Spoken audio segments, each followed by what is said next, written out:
Zbog čega prosvjedujete, koji su vam ciljevi, izražavate bunt protiv stanja u državi kao i u drugim gradovima, tako u Republici Hrvatskoj?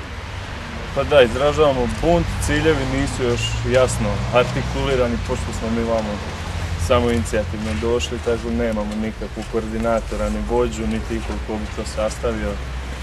Ali ciljevi su jasni, svi manje više smo tu iz istog razloga, nezadovoljstva vladajućom strukturom, nesposobni su jednostavno i to je to. Što tražite od vlade konkretno? Da odu, jednostavno da odu, a za dalje ćemo onda, pa vidjeti, valjda će se pojaviti netko sposobniji od njih. Evo, ti sad kao mladi čovjek iz svoje perspektive, smatraš da imaš ikakve perspektive gledajući ovu trenutnu situaciju u državi, posao, obrazovanje, kako bi ocijenio? Što se tiče posla, mislim da to je situacija beznadežna, nema nekakve perspektive.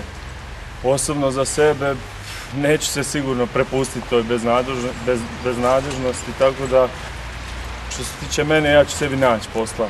Mislim da bi trebali svi se okrenuti nekakvom radu, prvenstveno na sebi, krenuti od sebe, pa onda da idemo rušiti vladu i sve. Međutim, pošto je već došlo do te neke kritične točke, da više ne možemo trpiti, moramo prvo njih srušiti, pa ćemo onda dalje nastaviti tako što ćemo raditi.